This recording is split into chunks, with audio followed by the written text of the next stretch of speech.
let us go to example 3.6.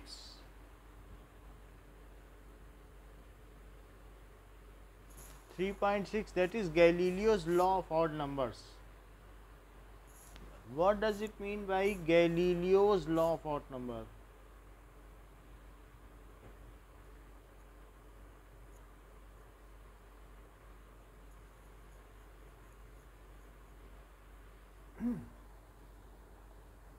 तो यानी कि गैलीलियो ने हमें एक बात बताई, अगर आप कहीं से भी गिराओगे बहुत हाइट से, तो जितना ये पहले सेकंड में गिरेगा, मान लीजिए ये पहले सेकंड में कुछ गिरा 1 सेकंड में x गिरा, तो दूसरे सेकंड में 1 और सेकंड में ये 3x गिरेगा, और एक और सेकंड आएगा तो उसमें 5x गिरेगा।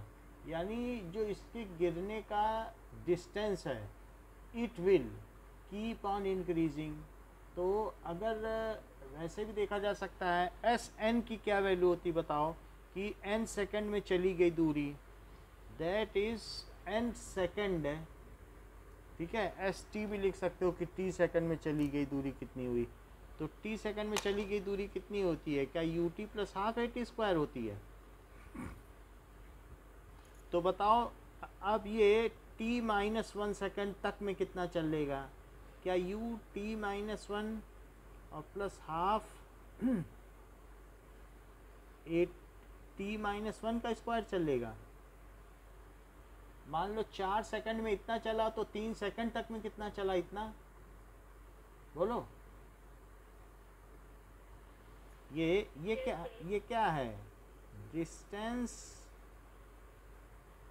ट्रेवल्ड इन 4 सेकेंड, और ये क्या है, डिस्टेंस ट्रेवल्ड इन, मान लो 3 सेकेंड हुआ। तो अब हमें 4th सेकेंड में चाहिए, तो इसमें से ये माइनस कर दें तो बात बन जाएगी कि नहीं।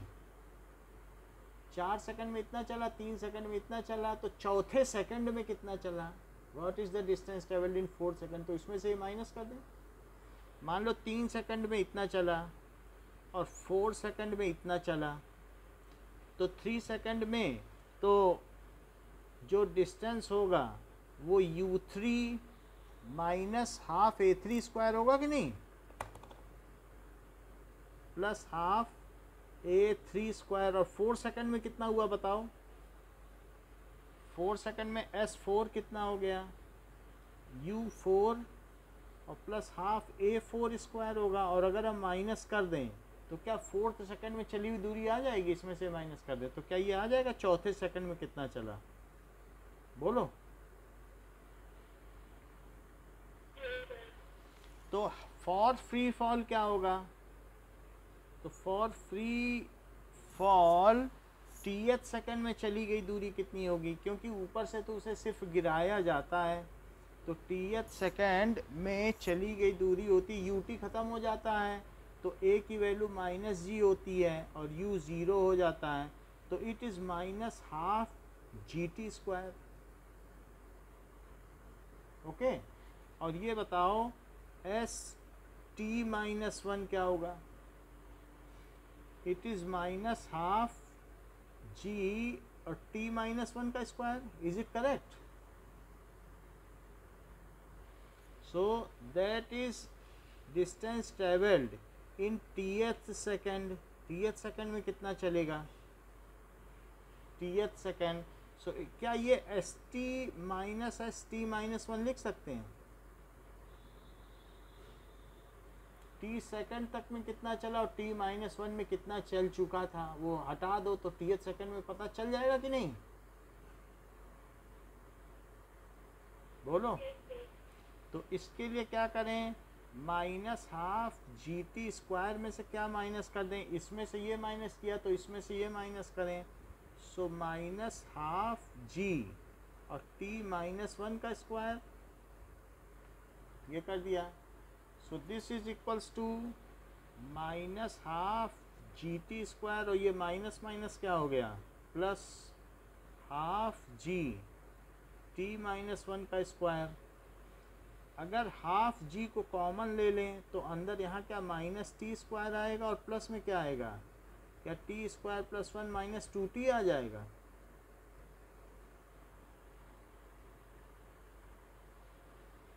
यहाँ तक ठीक है। और क्या टी स्क्वायर कट जाएगा, तो हाफ जी और कितना आ गया, that is minus half G T square, so T minus 1। तो डिस्टेंस ट्रेवल्ड इन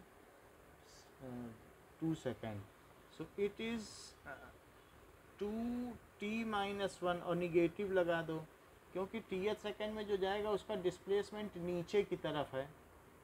डिस्प्लेसमेंट किधर होगा, नीचे है, तो निगेटिव लगेगा कि नहीं।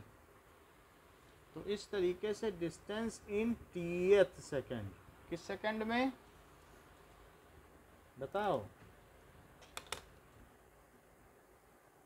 टीएथ सेकेंड। तो डिस्टेंस इन फर्स्ट सेकेंड बताओ, डिस्टेंस इन फर्स्ट सेकेंड कितना होगा, इसी में डाल दो। तो minus half g 2 into 1 minus 1 होगा क्या, तो ये कितना हो जाएगा, माइनस हाफ जी और इंटू 1, तो इट इज़ माइनस हाफ जी। और डिस्टेंस इन सेकेंड, तो माइनस हाफ जी, और ये क्या हो जाएगा, क्या 2 इंटू 2 माइनस 1 इंटू 3 हो जाएगा। तो it is equals to minus half g, जो एक डिस्टेंस है उसे आप कुछ भी मान लो ये y हो गया, तो क्या ये 3y हो गया, क्या इससे ये 3 गुना है, 3 का मल्टीप्लाई है कि नहीं। और अब डिस्टेंस इन थर्ड सेकेंड बोलो, तो क्या minus half g 2 into 3 minus 1, so this is minus half जी और 5 आ जाएगा, तो क्या ये 5y हो जाएगा। और डिस्टेंस इन फोर्थ सेकेंड क्या होगा,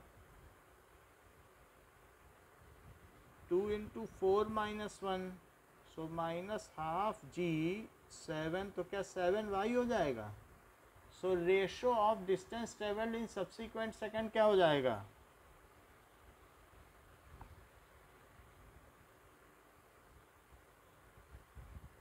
travelled in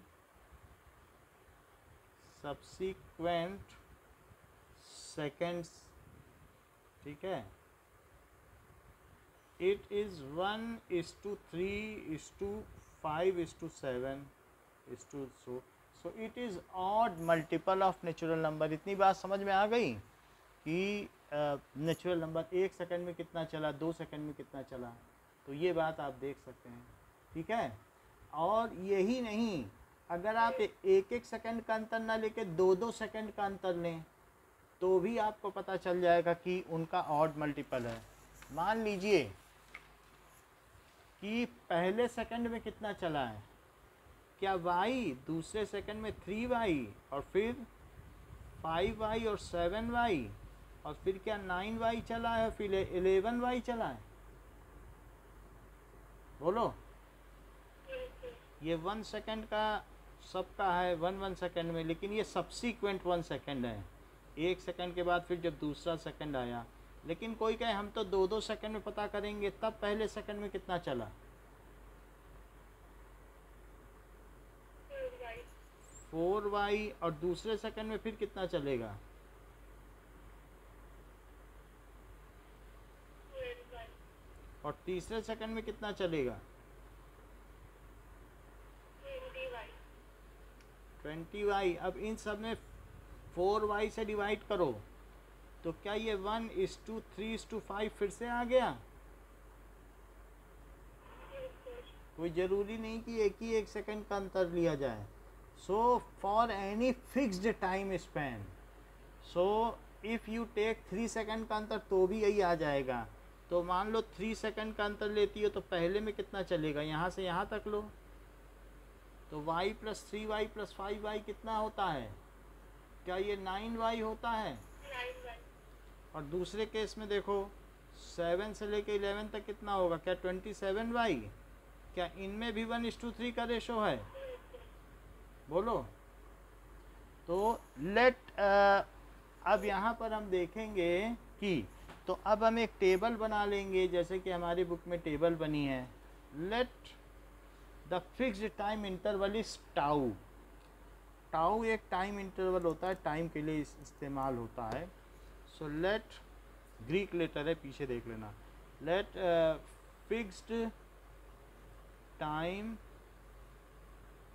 interval is tau and the distance travelled in tauth time it is minus half g और 2 tau minus 1, यही फार्मूला है कि नहीं, अभी आपने ऊपर निकाला, बोलो।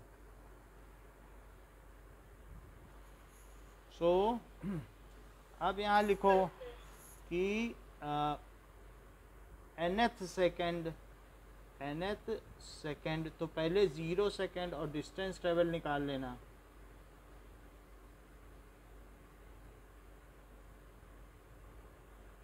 तो ये है फार्मूला टाउथ सेकंड में। तो 0 सेकंड में कितना हो जाएगा, डालो इसमें 0, बताओ कितना आ जाएगा, -12g और 0 - 1 ऐसा आ जाएगा। तो यानी 0th सेकंड में 2 tau -1 half g 2 tau square. तो इससे तो कुछ नहीं आ रहा है, -12g आ रहा है 0 सेकंड के लिए। ये फार्मूला वैलिड नहीं है, फर्स्ट सेकंड के लिए निकालो कि फर्स्ट सेकंड में, वास्तव में 1 सेकंड 2 टाउ सेकंड में निकालो। तो टाउ सेकंड में इसका आंसर क्या आया, तो दैट इज 2 टाउ -1 है कि नहीं। टाउथ सेकंड में कितना चला, तो दैट इज, तो इसके लिए हम एक ये भी फार्मूला लगा सकते हैं, जैसे बुक में तो हमने आपको बता दिया कि किस तरीके से किया गया है। अब हम ये फार्मूला ना लगा के सिंपल फार्मूला लगाएंगे। सिंपल फार्मूला क्या है, -12gt², कि t सेकंड में कितना चलता है। तो बताओ 0 सेकंड में कितना चलेगा, 0 सेकंड में चलेगा ½ g0², क्योंकि डिस्टेंस ट्रेवल्ड है। तो s = -12gt² होता है फ्री फॉल की इक्वेशन, वही लगा दी तो वो 0 हो गया। 1 सेकंड में कितना चलेगा बताओ, g1², तो वो कितना हुआ, क्या -12g। 2 सेकंड में कितना चला, 2 सेकंड तक, 2th सेकंड नहीं, n सेकंड, या nth सेकंड ना लिखो, अभी क्या लिखो, n सेकंड। तो 2 सेकंड में कितना चलेगा, क्या -12g2² चलेगा।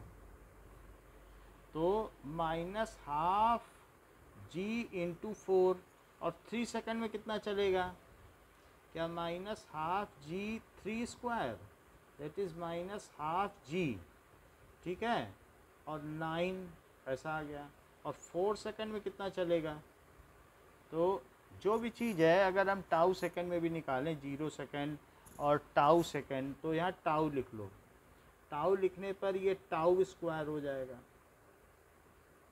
और 2 टाउ लिखने पे क्या हो जाएगा, क्या 4 टाउ² हो जाएगा, और 3 टाउ लिखने पे क्या हो जाएगा, 9 टाउ² हो जाएगा, और 4 टाउ। टाउ एक इंटरवल है, जैसे मैंने आपको बताया ना, 1 सेकंड 2 सेकंड जितने का भी इंटरवल चाहो, 10-10 सेकंड का भी ले सकती हो।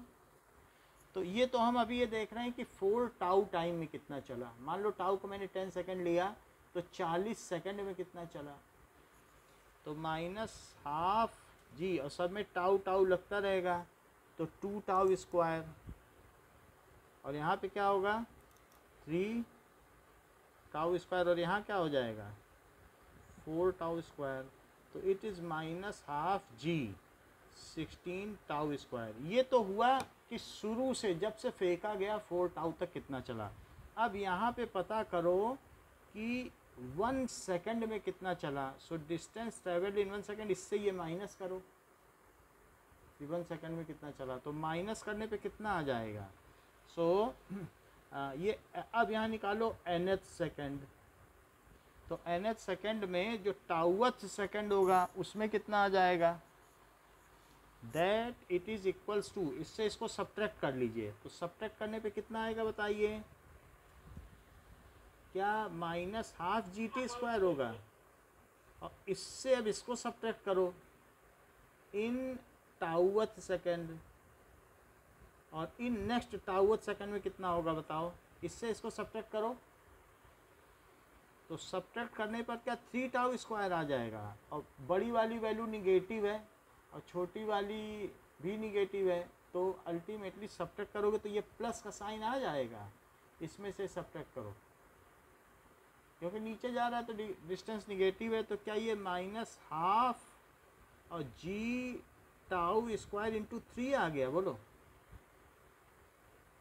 नेक्स्ट टाउथ सेकंड, क्योंकि 3 टाउ स्क्वायर आ गया ना, 4 टाउ स्क्वायर में से टाउ स्क्वायर माइनस करो, जैसे मैं ऐसे माइनस करूं, माइनस हाफ जी 4 टाउ स्क्वायर और माइनस हाफ जी टाउ स्क्वायर, तो क्या आ जाएगा, और प्लस हाफ जी टाउ स्क्वायर, तो क्या ये माइनस हाफ जी टाउ स्क्वायर इंटू 3 नहीं आ गया, बताओ। तो ये अगले टाउ सेकंड में चला, फिर अगले में कितना चलेगा बताओ, 9 टाउ स्क्वायर में से 4 टाउ स्क्वायर माइनस करो तो कितना आएगा, 5 आ गया इन नेक्स्ट टाउ सेकंड, और अगले में करोगी तो क्या होगा, 16 में से 9 करो, सो माइनस हाफ जी टाउ स्क्वायर इंटू 7 आ गया। लेकिन यदि हाफ जी टाउ स्क्वायर को y मान लिया जाए, जैसे कि बुक मानती है, तो y मान ले या y नॉट मान ले, तो अगला वाला कितना हो जाएगा, क्या 3y नॉट, फिर अगला वाला कितना हो जाएगा 5y नॉट, और फिर ये 7y नॉट। तो इस तरीके से ratio in subsequent seconds, ratio in subsequent time interval, it is 1:3:5:7। अगर करना चाहो तो ऐसे भी कर सकती हो, नहीं तो जैसे मैंने आपको बताया कि बहुत सरल सब तरीका बताया था, वही अपना लेना, बड़े आराम से 1-2 सेकंड का निकाल लेना, जैसे फार्मूला निकाल लिया टीएच सेकंड का, और 1 सेकंड 2 सेकंड 3 सेकंड, ये आसान है कि नहीं, ये भी कर सकती हो। और नहीं तो टाउथ वाला करना है तभी काम वही कर रहा हूँ, सब्ट्रैक्ट तो करना ही पड़ेगा कि नहीं, कि मान लो 4 सेकंड में निकालना है तो 4 में कितना चला और 3 में कितना चला, क्या सब्ट्रैक्ट नहीं करना पड़ेगा, तभी तो चौथे सेकंड में आएगा, बोलो।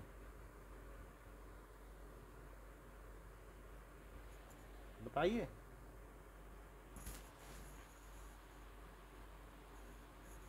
आई बात समझ में?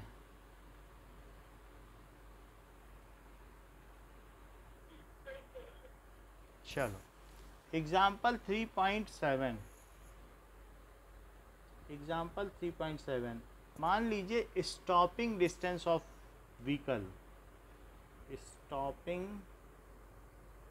डिस्टेंस, कोई भी व्हीकल अगर आपकी जा रही है और ये है इसमें, तो अब इस व्हीकल में सामने एक फ्लैग कार्ड लगा है, फ्लैग कार्ड लगा है कि स्कूल अहेड, स्कूल अहेड, तो इसे अब ब्रेक लगा के रोकना पड़ेगा, क्योंकि आगे स्कूल होगा और बच्चे निकल रहे होंगे, तो इस गाड़ी को यहाँ रुकना पड़ेगा, क्योंकि यहाँ से तो बच्चे निकलेंगे, तो इसको स्टॉप करने में कुछ ना कुछ टाइम लगेगा कि यहीं गाड़ी रुक जाएगी, तो कुछ ना कुछ जब ब्रेक लगाएगा तो थोड़ा आगे चल के रुकेगा, तो वो स्टॉपिंग डिस्टेंस है कि अगर हम ब्रेक लगाएं तो when brake is applied then vehicle moves for a certain distance before stopping, this is called stopping distance. So as soon as brakes are applied, vehicle moves certain distance ahead before getting stopped,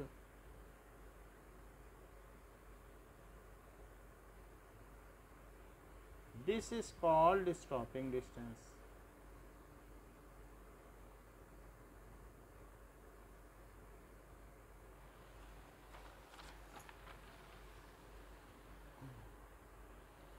तो इसे stopping distance कहेंगे। अब जरा देखो कि जो distance का formula है वो क्या होता है कि 2as is equals to V square minus U square, लेकिन यू स्क्वायर ना लिख के वी नॉट स्क्वायर लिख दो। For making a vehicle to stop, उसका फाइनल वी क्या होना चाहिए?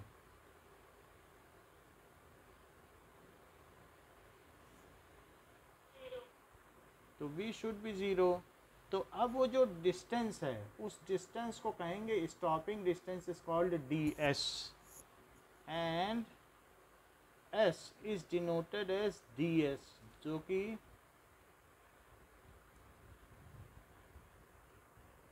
ऐसे केस में एक्सीलरेशन निगेटिव आना चाहिए, तो फार्मूले सही आ जाएगा। अब देखो 2as, अब एस की जगह क्या लिख दो, क्या डी एस, और ये ज़ीरो लिख दो और माइनस वी नॉट स्क्वायर, तो डी एस क्या हो जाएगा? क्या minus V not square upon 2a हो जाएगा? ठीक है। सो इस तरीके से चूंकि a यहाँ खुद ही निगेटिव होगा तो स्टॉपिंग डिस्टेंस पॉजिटिव हो जाएगी। एज ए इज निगेटिव क्योंकि रिटार्डेशन है, as a is negative so D S is positive. एक निगेटिव इसका और एक ये।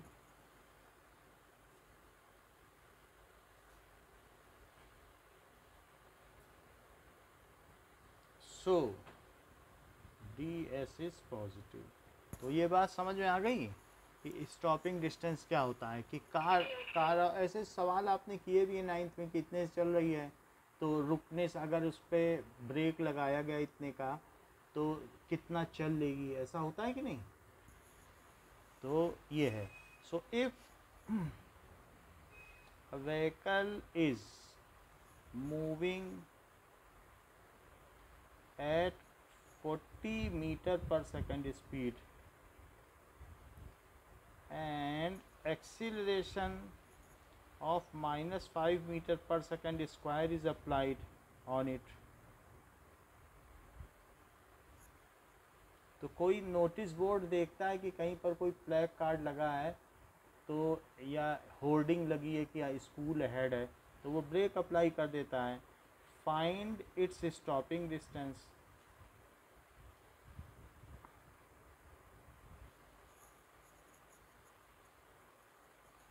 सो 2as is equal to V square minus V not square, तो फाइनली तो ज़ीरो हो गया और चल कितने से रहा था? 40 से। तो 2 और एक्सीलरेशन कितना लगाया गया? क्या -5 का, और फिर s, तो s कितना हो गया? क्या -1600 अपॉन -10, तो इट इज़ 160 मीटर वो चल लेगा। बात समझ में आ गई? अब रिएक्शन टाइम देखो, अगला क्वेश्चन।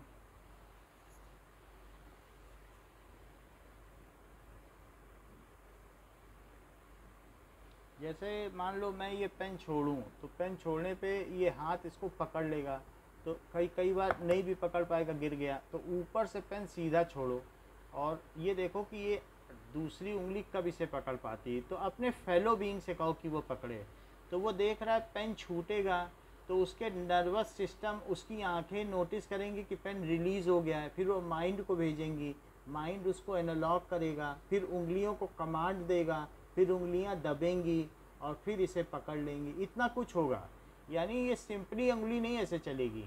जब ये आंखें देखेंगी कि पेन छूटा है तभी तो पकड़ेंगी, ऐसा तो नहीं कि आप भी पकड़े वो भी पकड़ लें। आप छोड़ो तब उसे पकड़ना है। तो आँख देखेगी, माइंड को सिग्नल भेजेगी कि पेन छूट गया है, फिर माइंड क्या करेगा, एक उसके लिए कमांड तैयार करेगा और मसल्स को भेजेगा मोटर न्यूरॉन्स के थ्रू। सेंसरी न्यूरॉन्स के थ्रू तो आंखें भेज देंगी माइंड को, और मोटर न्यूरॉन्स के थ्रू हाथों को भेजेगा, तो आँखों की मसल कॉन्ट्रैक्ट होगी फिंगर्स की, और फिर इसे पकड़ लेगा। इतना होने पे पेन कुछ गिर चुका होगा, वो जितना गिरेगा हो सकता है 10 सेंटीमीटर गिर जाए या 20 सेंटीमीटर। स्केल रख के देखो, तो स्केल जैसे बुक में देखो एक स्केल गिराया जा रहा है, तो अगर उससे कहो कि स्केल के सबसे निचले सिरे पे उंगली रखे, और जब स्केल गिरेगा तो गिरता गिरता गिरता गिरता मान लो 10 सेंटीमीटर, जब ये नीचे गिर गया तब उसकी उंगली यहाँ पहुँची, तो ये डिस्टेंस नाप लो कि ये कितना नीचे गिर गया, और इतना नीचे गिरने पर जो उसका फ्री फॉल हुआ उसमें कितना टाइम लगा है, and that is called reaction time. उतना टाइम उसके माइंड को रिएक्ट करने में लगा है। तो कुछ लोग जल्दी रिएक्ट कर लेते हैं, कुछ धीमे से। तो रिएक्शन टाइम समझ में आ गया कि क्या होता है।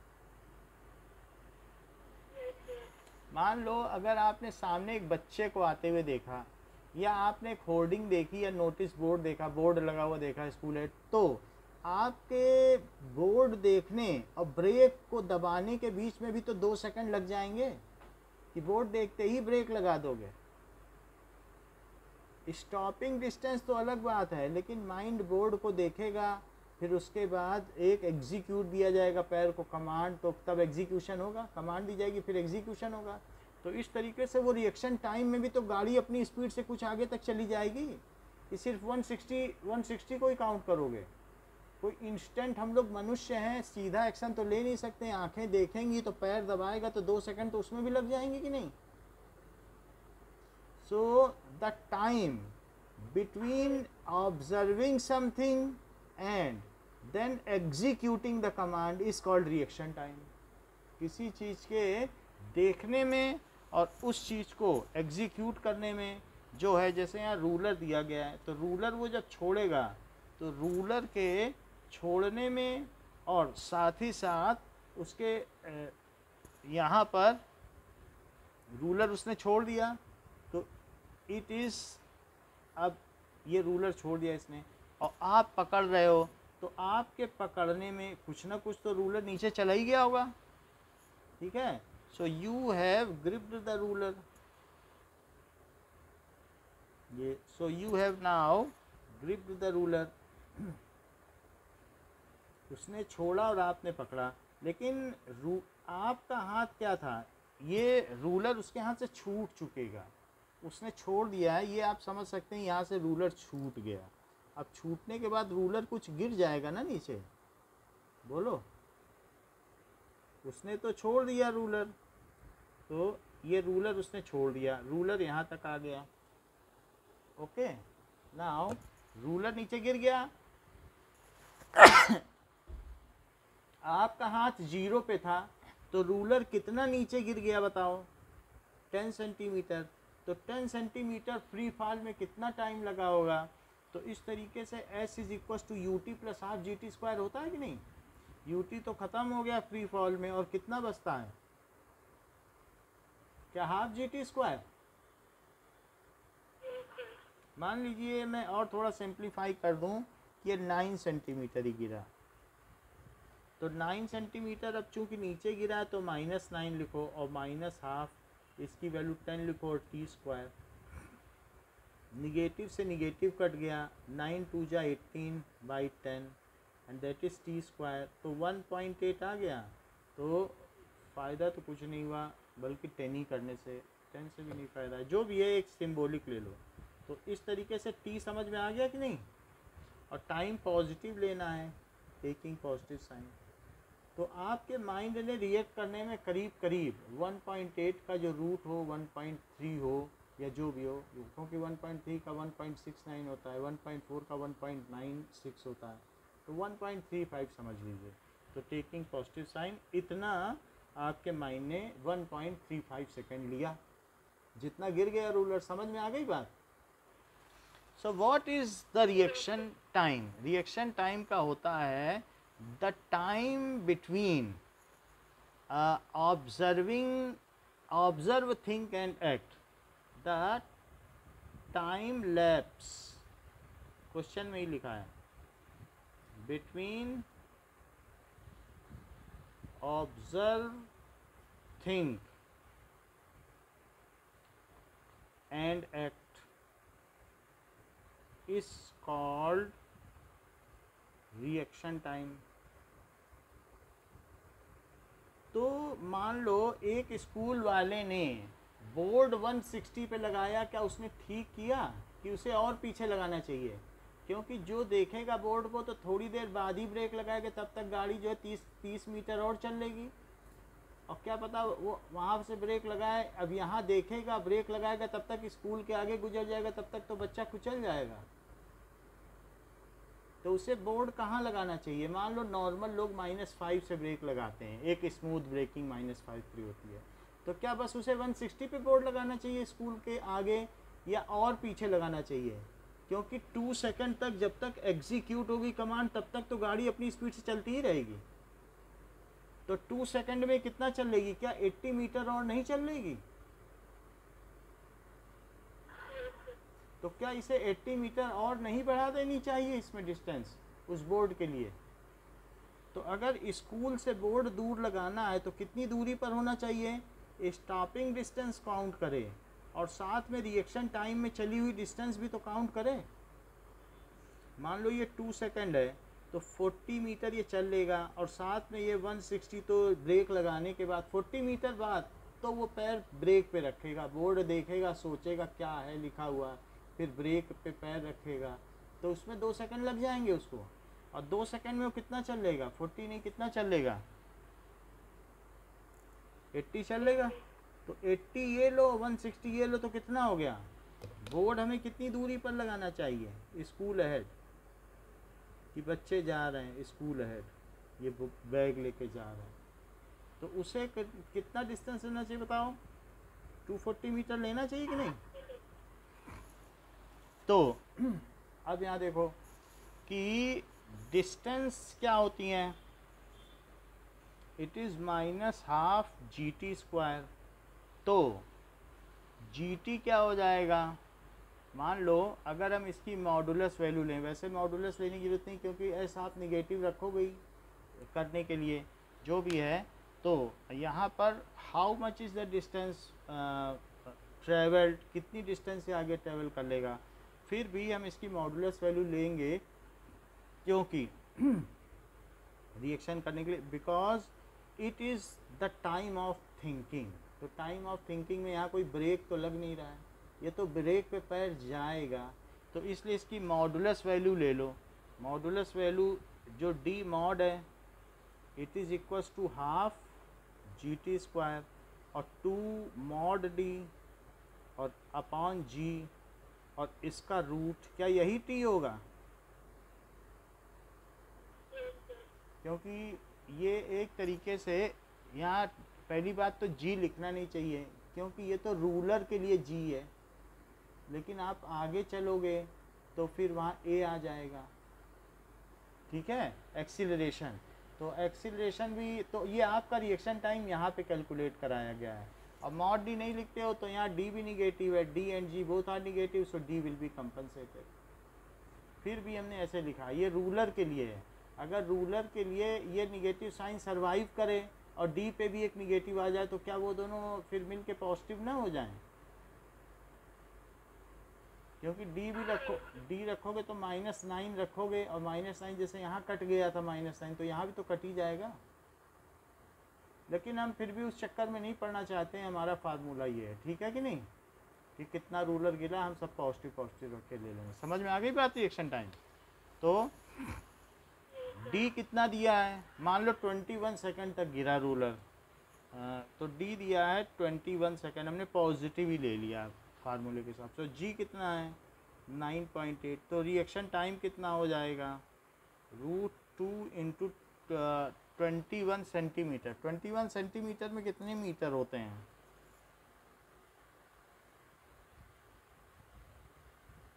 अब इसे कैलकुलेट करो और मुझे बताओ कि रिएक्शन टाइम क्या वही है जो बुक बता रही है?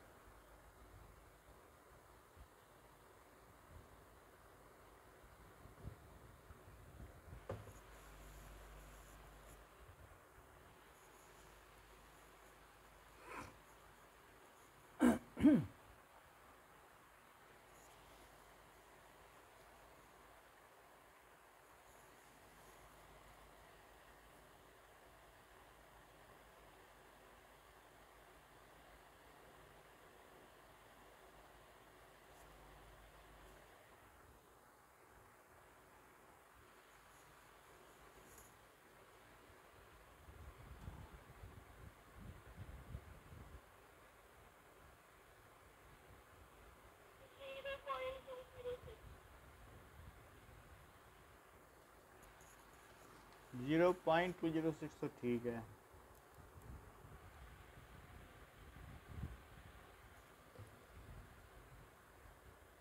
यानी ये तो 1 सेकंड से भी कम है, इतना रिएक्शन टाइम है। 21 सेंटीमीटर भी गिर गया तो भी ये रिएक्शन टाइम। अब देखो रिलेटिव वेलोसिटी, तो रिलेटिव वेलोसिटी क्या होती है कि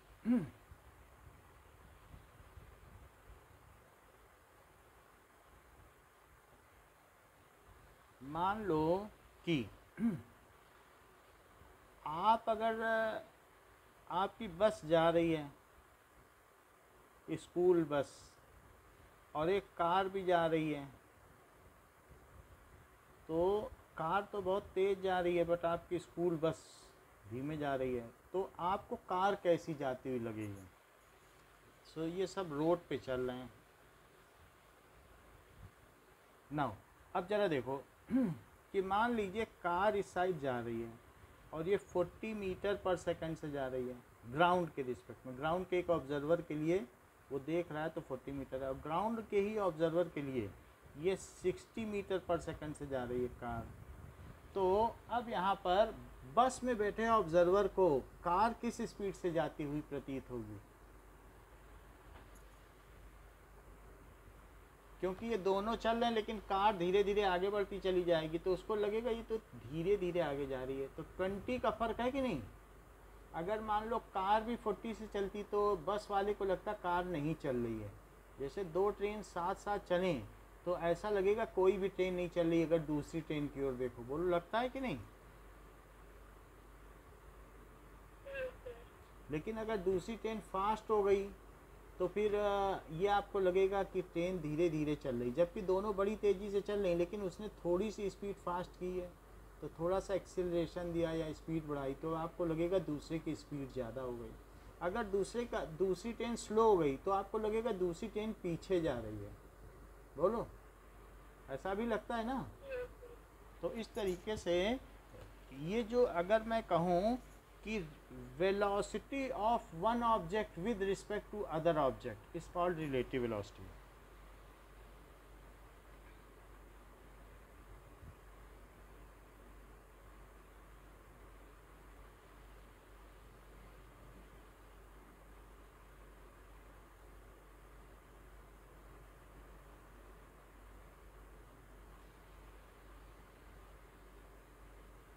उसको रिलेटिव वेलोसिटी कहेंगे। नाउ अब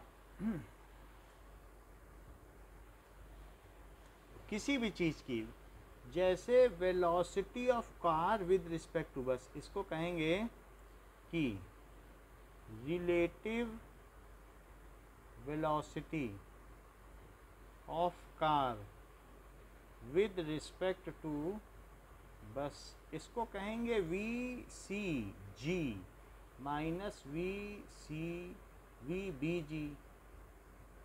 तो ग्राउंड के रिस्पेक्ट में वो किस किस स्पीड से चल रही हैं? सी माइनस बी, कुछ लोग तो ऐसा भी लिखते हैं, अदरवाइज इसे V C minus V B भी लिख देते हैं कि जो पहले है वो पहले लिखा जाए। तो इस कार की स्पीड चाहिए और बस के रिस्पेक्ट में, यानी ऑब्जर्वर किस में बैठा है? बाद वाले में, तो वो उसमें से देख रहा है और उसको कार दिखाई पड़ रही है, और वो किसको देख रहा है? कार को। तो ऑब्जर्वर इज सिटिंग इन बस, तो इट इज़, कार की स्पीड कितनी है? नॉर्थ में जा रही, राइट में जा रही, तो क्या +60 है? और बस भी राइट में जा रही तो क्या +40 है? तो क्या +20 हो गई? यानी बस को जो है कार वो कैसे जाती हुई दिखाई देगी? क्या नॉर्थ में जाती हुई दिखाई देगी, लेकिन सिर्फ 20 की स्पीड से। सो फॉर एन ऑब्जर्वर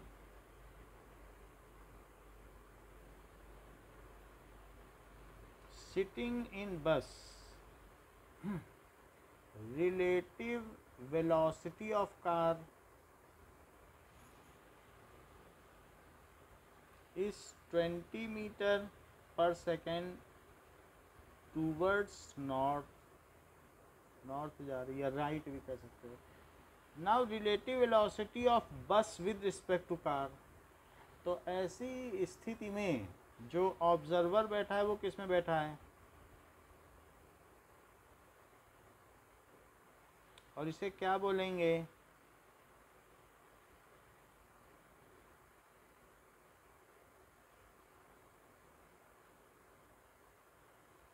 ठीक है। तो इसका फार्मूला क्या होगा,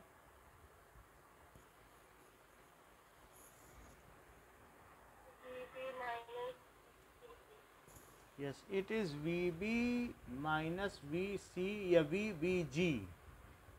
V बस की ग्राउंड के रिस्पेक्ट में और C की ग्राउंड के रिस्पेक्ट में, ग्राउंड भी लिखा जा सकता है या फिर उसे हटाया भी जा सकता है। तो अब बस की स्पीड बताओ,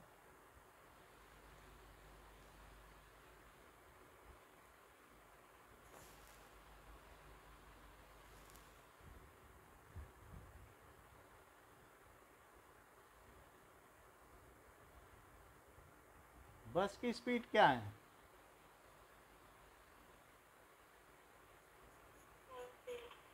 आप बताती क्यों नहीं है। कार की स्पीड क्या है,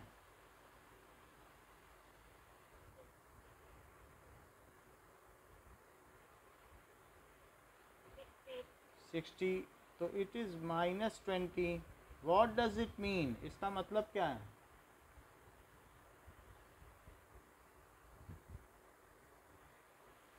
कि बस इज मूविंग टूवर्ड्स साउथ, ऐसा उसे अपीयर होगा,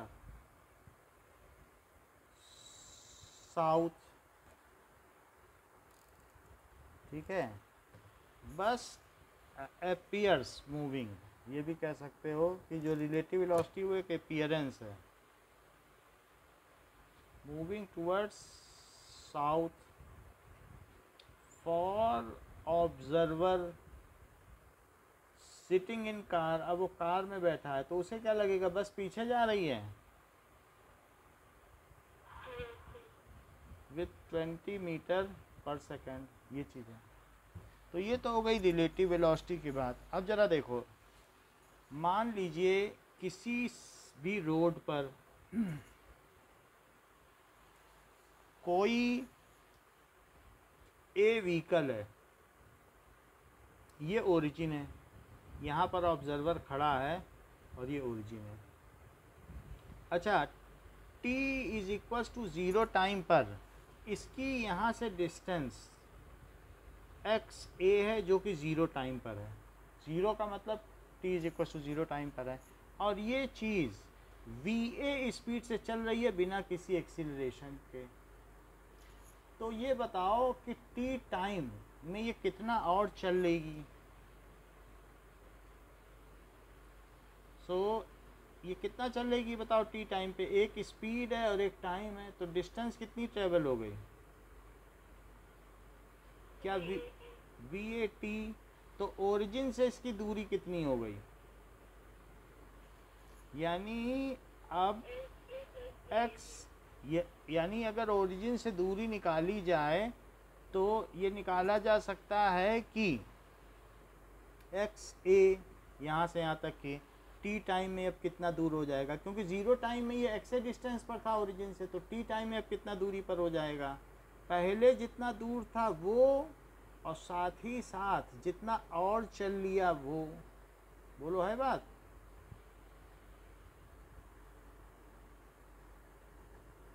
मान लो 2 मीटर दूर था और 10 से चल रहा है, तो 3 सेकंड में 30 चल लिया तो 32 नहीं हो गया, 2 मीटर तो पहले ही दूर था, और 10 की स्पीड से चल रहा है तो 3 सेकंड में 10 इंटू 3 30 + 2। बोलो सही है,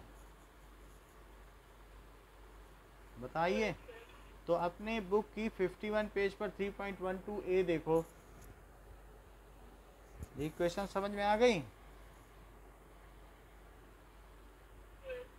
अच्छा, इसी तरीके से एक बी ऑब्जर्वर है, वो भी चल रहा है, लेकिन जो बी ऑब्जर्वर, ये तो ए था ये बी है, t इज इक्वल टू 0 पर भी ये कहीं रहा होगा और ये VB से चला, तो जो बी वाला है वो भी तो 0 पे कुछ दूरी पर है, और अगर वो b स्पीड से चलेगा तो t टाइम पे इतना चलेगा। बोलो ये बात सही है? जैसे a पे लगाया वैसे b पे।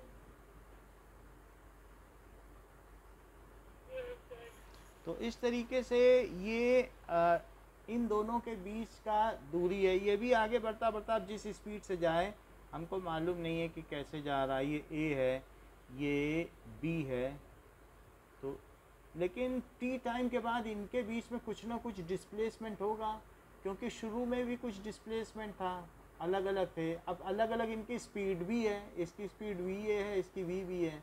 तो t टाइम के बाद इनके बीच में कितना डिस्प्लेसमेंट होगा? सो that is the displacement of a। क्या बोलो? ये पूछो तो बताएं। हैं एक्स टी, यानी टी टाइम पे इसका डिस्प्लेसमेंट, इसकी पोजीशन।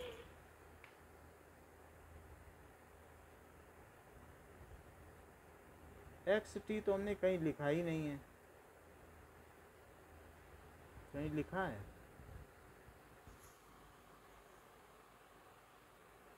एफ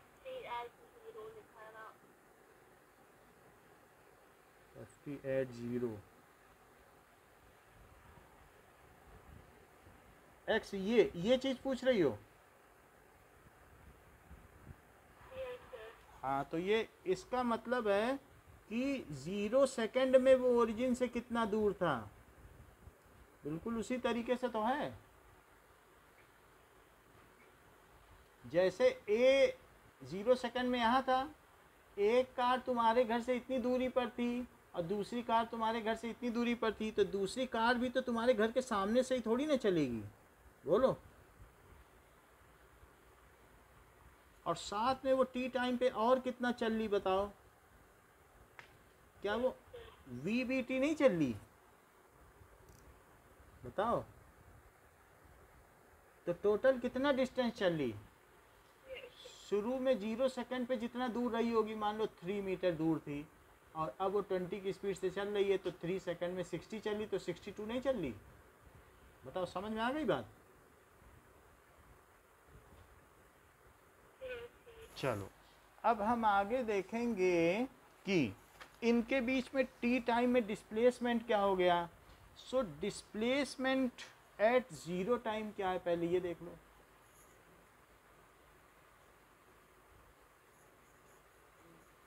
ठीक है, displacement from object A to object B, from A object to object B, कि ए से बी का डिस्प्लेसमेंट क्या है। This is at T time. तो टी टाइम पे क्या हो जाएगा? एक्स बी से ए का डिस्प्लेसमेंट टी टाइम पे। ठीक है, फ्रॉम ए टू बी। तो इस तरीके से जो बाद में लिखा जाता है, ऑब्जर्वर वहाँ बैठा होता है, वो डिस्प्लेसमेंट, मतलब वो देख रहा है कि कितना डिस्प्लेस हुआ है। तो आप इसको डिस्प्लेस कर लो। तो डिस्प्लेसमेंट क्या है? It is x b t और minus x a t. B में से माइनस कर लो तो डिस्प्लेसमेंट नहीं आ जाएगा। मान लो ये 60 है, ये 40 है, तो 60 माइनस 40 या 80 है या 70 है, तो डिस्प्लेसमेंट आ जाएगा कि कितना हुआ। एक्स बी टी कितना है? वो टी टाइम पे ओरिजिन से कितना दूर हो गई? क्या वो एक्स बी 0 दूर हो गई, और प्लस वी बी टी इतना, और माइनस एक्स ए 0 और माइनस वी ए टी। बोलो सही है? जस्ट सब्ट्रैक्ट किया है। अच्छा, और अब यहाँ पर लिखो एक्स बी 0 और माइनस एक्स ए 0, और यहाँ लिखो वी बी टी, और क्या लिख लीजिए कि दिस इज इक्वल्स टू, ये भी प्लस ही है, so minus V A T. तो ये चीज़ क्या हो गई, दिस इज इक्वल्स टू इनका रिलेटिव डिस्प्लेसमेंट हो गया, कि relative displacement eight zero time, कि शुरू में कितना इनके बीच का अंतर था, क्या वो एक्स बी ए है जो relative displacement eight zero time. उनके बीच का अंतर देखो, ओरिजिन को भूल जाओ और साथ में बताओ V B minus V A क्या होता है, क्या ये भी कुछ होता है, क्या ये रिलेटिव वेलोसिटी होती है।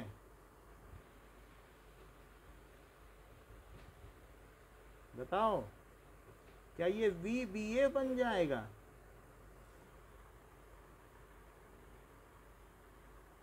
है बात कि नहीं।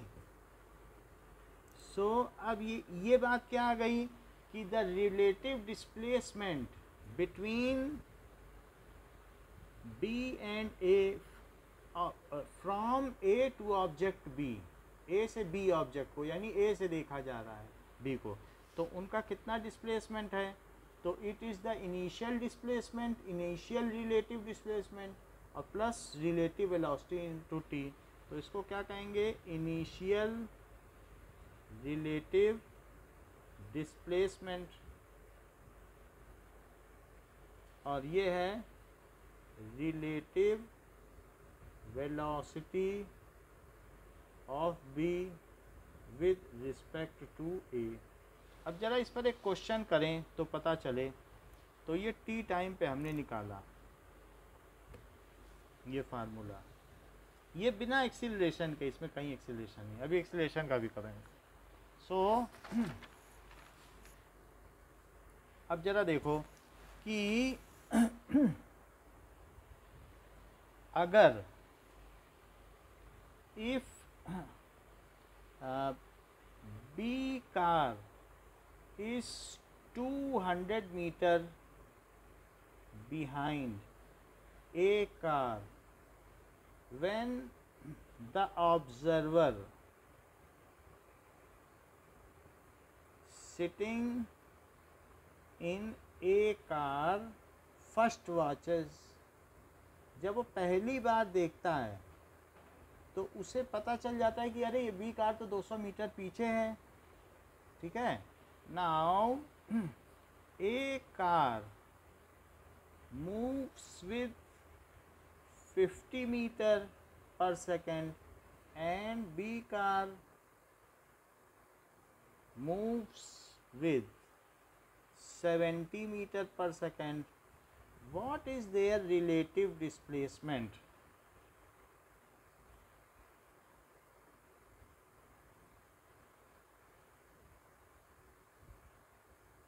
आफ्टर 20 सेकेंड्स, तो 20 सेकेंड के बाद उनका, या 25 सेकेंड, 25 सेकेंड के बाद क्या रिलेटिव डिस्प्लेसमेंट हो जाएगा।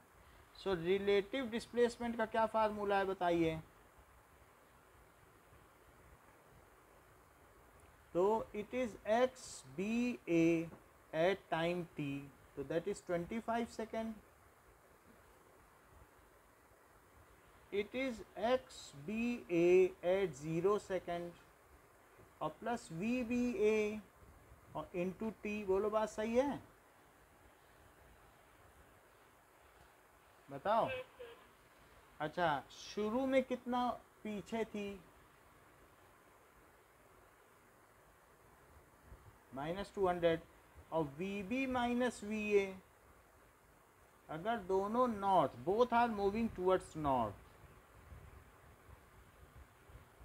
वैसे नॉर्थ साउथ की कोई बात नहीं है, बस पीछे है, अब वो बस आगे बढ़ते जा रहे हैं, आगे तो जा ही रहे ना, पीछे थी अब आगे दोनों जा रहे हैं। बोलो बात सही है कि नहीं, इसमें नॉर्थ साउथ की कोई बात नहीं है। तो बस ये देखो, और इनटू टी तो कितना हो जाएगा, वी बी कितना है, क्या 70 है, और ये कितना है 50 है, और इंटू 25, तो इट इज़ -200 और प्लस 20 इंटू 25, तो कितना आ गया, ये तो ये कितना आ गया, क्या plus 300। Now car b is 300 metre ahead with respect to a. बोलो समझ में आ गई। Now car B is 300 meter ahead of car A after 25 seconds. Now question दिया जा रहा है if car A is 10 meter to right of origin when first watched,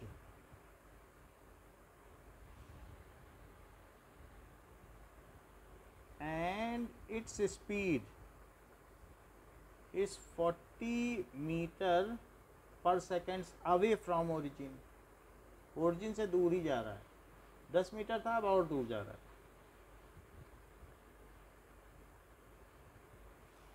car B is 20 meter to right of origin. ठीक है, right भी लिख सकती हो, लेफ्ट भी, इसमें सारी फ्लेक्सिबिलिटी. अगर लेफ्ट में है तो कैसा साइन लगा दोगी बताओ?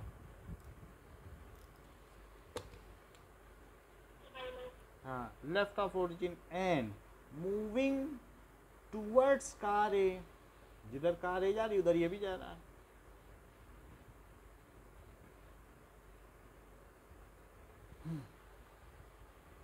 Car A with 50 meter per second.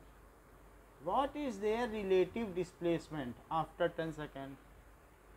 What is their relative displacement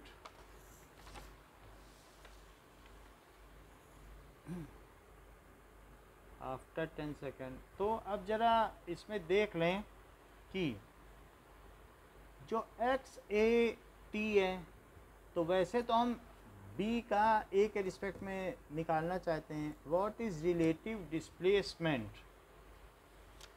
that is relative displacement of B with respect to ए.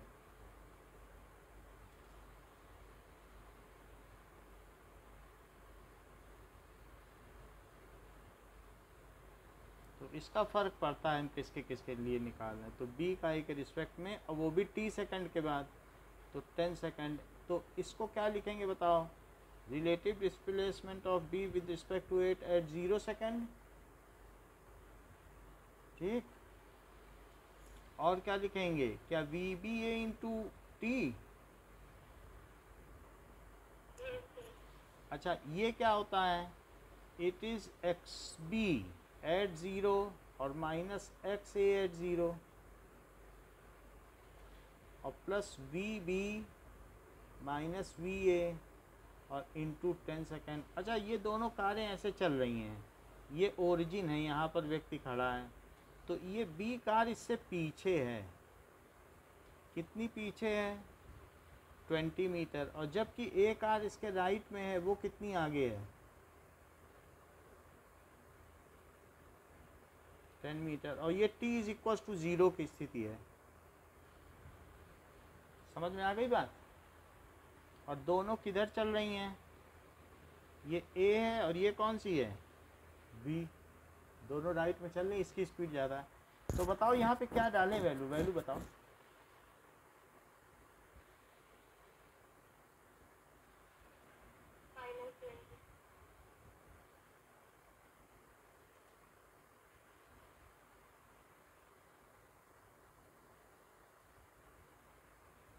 बताइए, देर न लगाया करिए.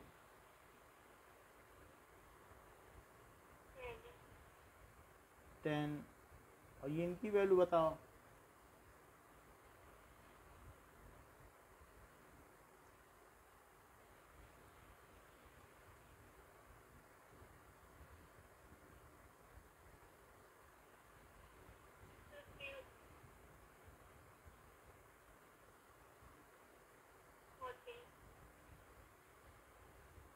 तो ये कितना हो जाएगा? This is equals to -30. क्योंकि बी कितना पीछे है ऐसे? क्या 30 पीछे है? बताओ. और इनके बीच में 10 इंटू 10 तो क्या हो जाएगा -30 + 100, तो क्या ये 70 मीटर अब अहेड हो गई। Now B is 70 meter ahead of A car after 10 second. बोलो समझ में आ गया रिलेटिव डिस्प्लेसमेंट का कॉन्सेप्ट। तो आगे हम और रिलेटिव वेलोसिटी के क्वेश्चन करेंगे। अभी क्या टाइम हो रहा है, सो आपकी क्लास हो जाएगी 12:15 पे, अगली क्लास।